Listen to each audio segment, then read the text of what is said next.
Ces 3 types de femmes ne doivent absolument pas être épousées, la 3e peut couper directement ton onction. Frères, aujourd'hui je vais vous donner 3 méthodes qui peuvent vraiment vous éviter une vie entière de souffrance dans le mariage.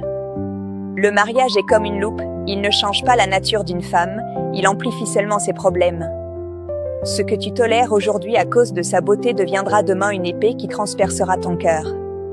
Voici les 3 types de femmes dangereuses que tu ne dois jamais ignorer, surtout la 3e, la plus mortelle.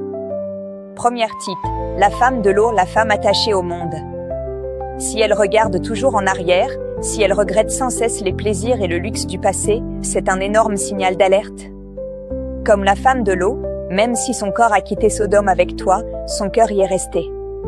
En épousant une telle femme, tu ne pourras jamais te concentrer sur la vision que Dieu t'a donnée. Elle deviendra un obstacle, pas une aide. Peu importe tes efforts, à la maison il n'y aura que des plaintes, jamais de gratitude. Mais ce n'est pas le pire, car la 2e femme peut directement détruire ta dignité en tant qu'homme. Comme Michal, la femme de David, une femme arrogante.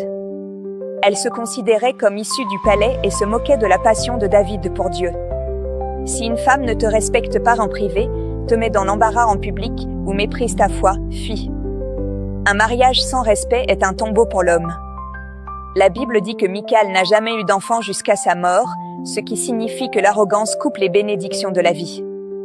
Ensuite vient la 3e, la plus dangereuse. Elle peut te faire perdre complètement ton identité, comme le roi Achab. Jézabel, une femme au fort désir de contrôle. C'est le piège dans lequel tombent beaucoup de frères. Elle veut tout contrôler. Elle utilise les larmes, la colère pour manipuler tes décisions. Si tu l'épouses, même si tu es le chef en apparence, c'est elle qui prend les décisions. Tu deviendras faible, effrayé, et tu perdras finalement la destinée que Dieu t'a donnée. Frère, ta maison a besoin d'une aide, pas d'une dictatrice. Alors, qui épouser? Ne regarde pas seulement le visage, regarde le cœur. Cherche une femme comme Ruth ou Esther, loyale et sage, voilà la véritable partenaire. Frère, mieux vaut rester célibataire et attendre la préparation de Dieu que de mal choisir et ruiner sa destinée. Ce message t'a réveillé? Écris dans les commentaires, Seigneur, donne-moi un esprit de discernement. Et partage cette vidéo à tes 3 meilleurs frères pour qu'ils apprennent aussi à discerner, et Dieu te bénira. Si tu veux apprendre comment trouver un partenaire selon la volonté de Dieu, clique sur le lien dans le profil ou contacte-nous via le numéro WhatsApp ci-dessous. Apprends gratuitement la Bible, la parole de Dieu te donnera la réponse.